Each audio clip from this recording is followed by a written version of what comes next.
Hey there, everybody, and welcome to this brief presentation on the 14 characteristics of effective leaders. I'm your host, Dr. Elise Snipes. Now, y'all know I love mnemonic devices, and this presentation is no exception. So to remember the 14 characteristics of effective leaders, I created the mnemonic device Focuses Leaders. So let's take a look at what that stands for. The first one is focused. Good leaders are focused and goal-directed. It's really hard to know what to do if your leader is not providing direction. If your leader is wishy-washy or scattered all over the place, you may not be able to discern, okay, exactly what do you want me to do right now? So focus, goal direction, and that having a mission or a vision that is guiding what they're doing can be helpful. Good leaders are open-minded. They recognize that they don't have all the answers, and they recognize the importance of getting multiple people's input on different situations, on different ways to approach situations. So open-minded leaders are willing to hear out their subordinates as well as their colleagues. Good leaders are communicative. They tell people what it is they want, when they want it by, how they want it done, and why it's important at the very least. That helps people know what to do. If they're guessing, he said he wants this report. I don't know if he wants it like today or next week. It leaves a lot of ambiguity and creates a lot of anxiety and stress. So go back to those basic questions: who, what, when, where, why, and how, and answer as many of those as possible for your team when you are asking them to do things. But communication doesn't just go one way. Communication is both ways. So good leaders also listen to what their subordinates and their colleagues have to say. They communicate. They don't assume that people know what needs to be done. Good leaders are unifying. People in a team need to feel like they belong. They need to understand what their role is in making the machine run, so to speak. So a good leader will unify and will help people view each other's differences as strengths and opportunities to synergize. Good leaders are self-aware. They recognize their strengths, they recognize their weaknesses, they recognize when they're having a good day, and they recognize times when maybe they made a mistake or they were unusually grumpy to somebody and they might need to apologize or explain what's going on. So they are self-aware and they are able to model that for other people. Good leaders are engaged. It is really easy to armchair quarterback, to rule or try to lead from your office. But when you do that, you miss a lot of the nuances. And I've worked in multiple places where C-level executives would decide that a change needed to be made, and they'd make sweeping changes without considering the impact it would have, or they assumed that they knew the impact it would have because of what the situation was like 20 years ago when they were line staff. Well, things change. So an engaged leader is actually down there and interacting with people. And when they see something that needs to be done, they're doing it. They're not too good to pitch in. Engaged leaders are willing to recognize that things change and assess how everything that they do impacts everything else. Good leaders are servants. Now, it sounds a little weird, but think about it. A good leader is going to mentor. A good leader is going to help enrich and educate staff. A good leader is going to advocate for people to help them get promoted, to help them get raises, to help them get what they need. A good leader is going to make sure, do what is needed to make sure that people are in a safe and nurturing environment. A good leader leads by example. They don't just sit at their desk all day long and assume everybody's going to do what they're supposed to do. If they want their staff to work hard, they work hard. If they want their staff to be punctual, they're punctual. If they want, you get where I'm going with this. So a good leader is not going to say, well, I've done all that, I've run the ropes course, it's time for me to just coast. A good leader is actually down there and modeling what they want to be done. A good leader, for example, may model effective communication. Maybe there's conflict between two different departments or something. And a good leader may step in and model assertive communication and problem-solving skills instead of, grumbling and back-talking and pitching a fit. So they are showing by example, this is how we handle conflict. This is how we reach compromise.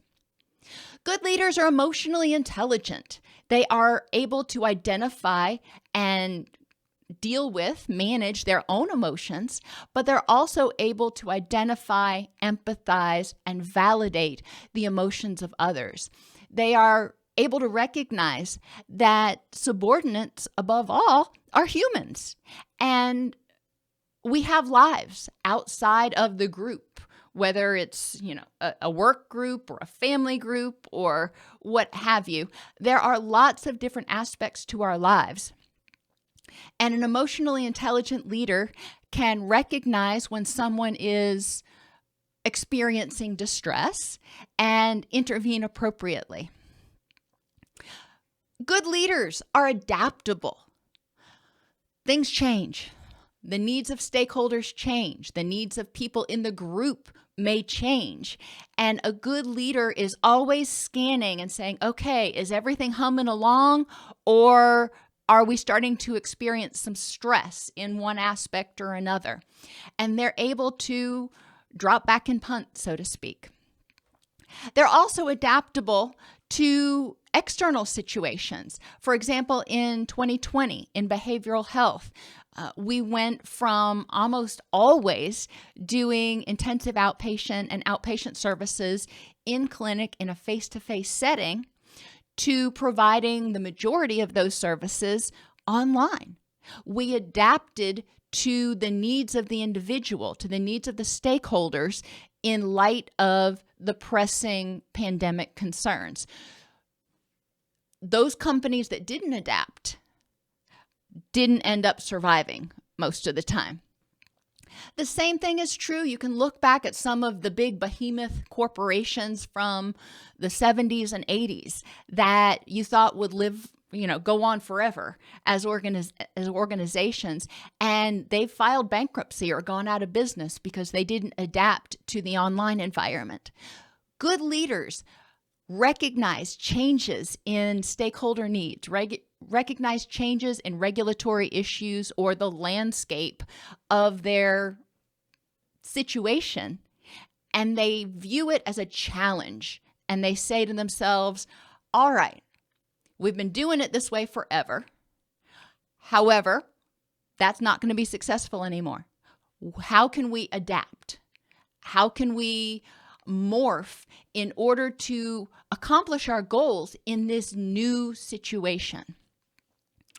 Good leaders are decisive. And this kind of goes along with focused and goal-directed.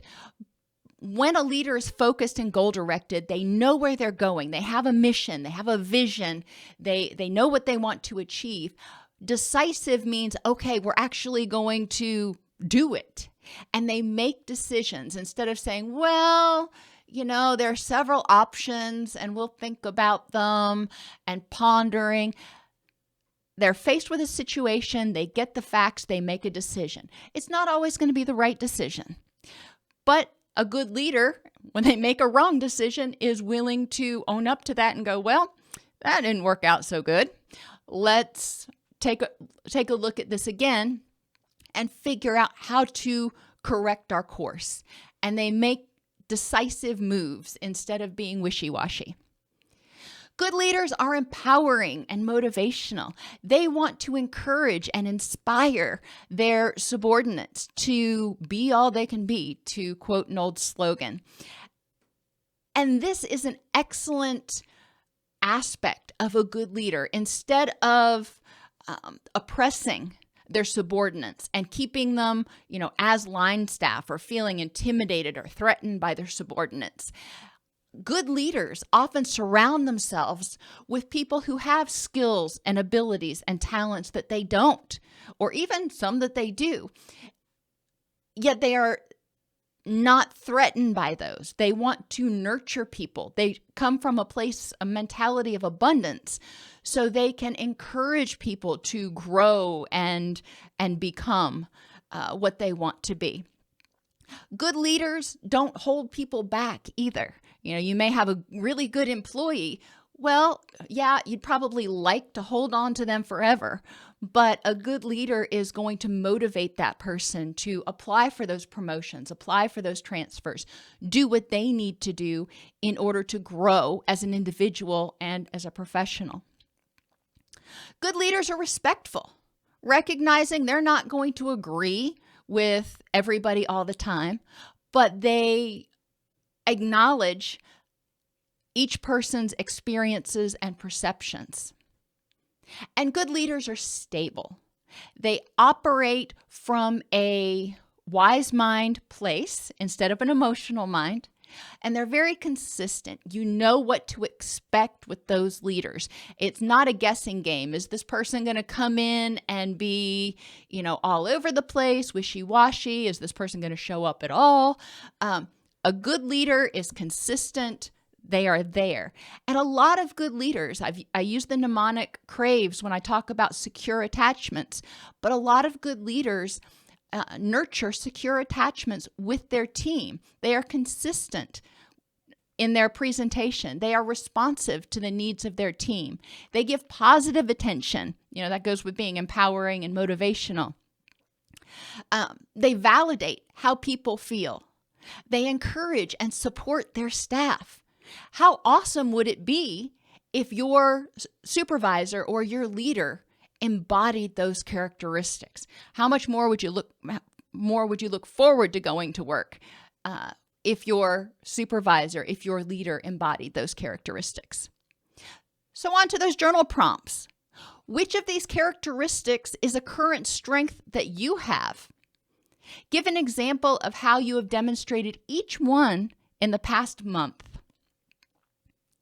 And how can you develop each of these characteristics that you do not currently have? Maybe you recognize that you are not as engaged as you could be with your team. So how could you increase that engagement? More in-depth resources can be found on the website. Motivating teams can be found at allceus.com/org-psych-teams. Burnout prevention can be found at allceus.com/exhaustion. And trauma-informed skills for supervisors can be found at TIC-supervision.